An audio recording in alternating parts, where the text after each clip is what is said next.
Today I'm going to talk about Call of Duty World at War. Today's November 5th. They did release the game to everybody on Xbox Live today, meaning that everybody has a chance to play beta that's been out for 30 days.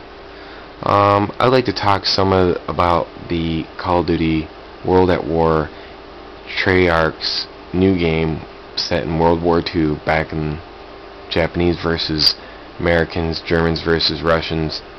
I want to talk about some of the interface that treyarch's made a change to for the better. First thing I want to talk about is the search preference. Now that's down here, right here, in the lower left hand side, little blue button, search preference. You're like, what's search preference? You hit the search preference. So the great thing about this is that when you buy this game, or you have this game, is that you can come in and out of games as you please.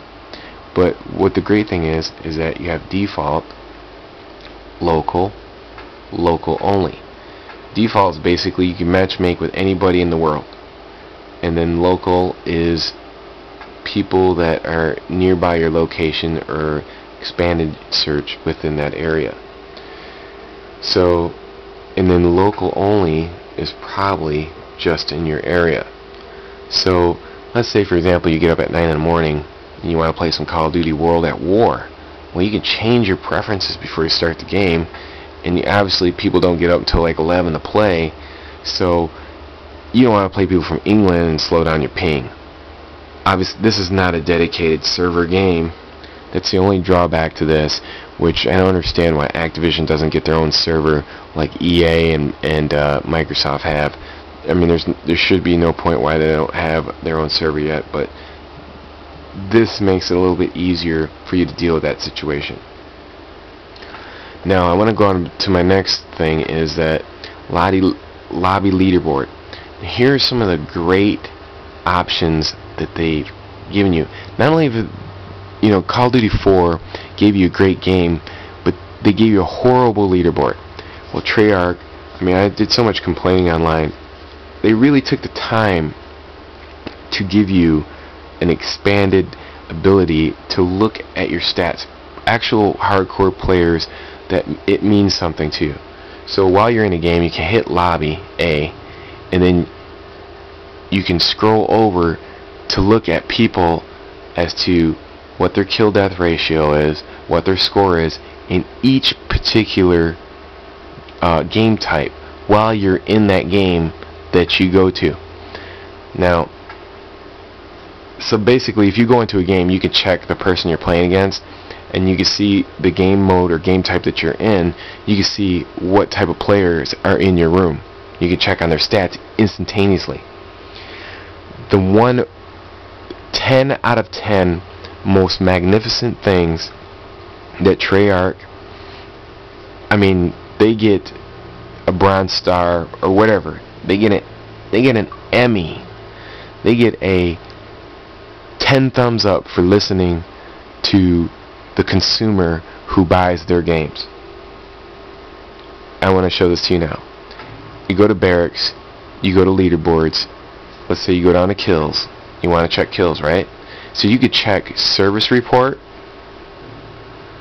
Okay, it tells you about your wins, your streak, and the time you played, and tells you what your rank is for every game type. Now, you go to score. That tells you what your score is, and then you go to wins, or you can go to kills. So you could check 4 different types of leaderboards within your barracks on leaderboard. But the great thing about this is you hit right tab, left bumper, right bumper. Let's say you want to check team deathmatch. Now, the great thing about this is that every single leaderboard now has its own, every game type has its own leaderboard now. So now, if we go back to global, all game modes,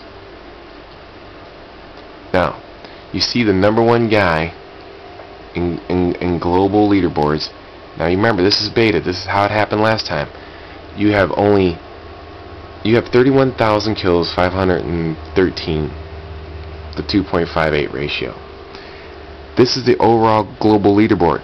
Okay, 30 days this game's been out, so you know if somebody plays 24 hours a day, they get 1,000 kills.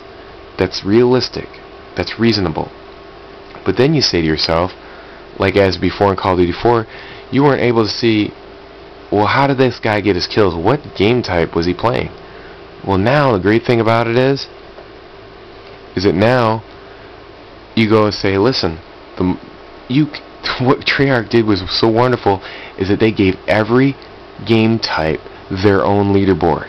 So now, if people want to boost and blow up their stats in broken game types like Domination, Headquarters, and Search and Destroy, and hardcore modes, they can go do that, and they can blow up the score all they want.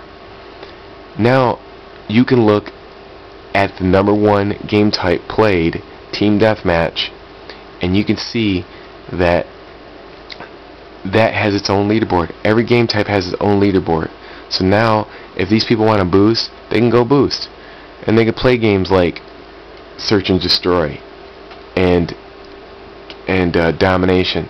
See, Domination is a broken game type because you can push the people back to one flag, not past that spawn point, and they keep spawning at the flag that you push them out of the 3 flags that you capture 2 of, and they just keep spawning there, and you set up a perimeter and you just keep killing them.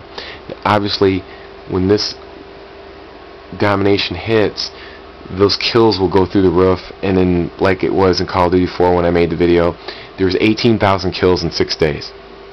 That's because of Domination. And Headquarters is not even operated on on beta.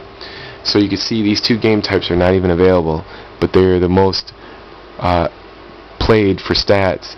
And see, that's fine. And you people who play these game types can fight for it, because now you have your own specific leaderboard to boost your stats. But you will not be able to do that, because you will not be able to play in Team Deathmatch, which is the #1 game mode played in Call of Duty 4, and it will be played in Call of Duty World of War.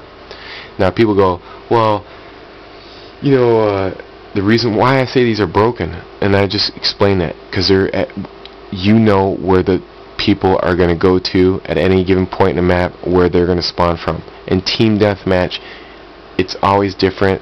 The majority of people playing that live, you don't know where they're going to spawn. You don't know their tendencies, where they're going to be at. The variables are so different that a person who achieves a kill-death ratio in that is the true death-kill ratio, because there's no given point to where any person will be at other than their spawn points, and they spawn from the other side of the map.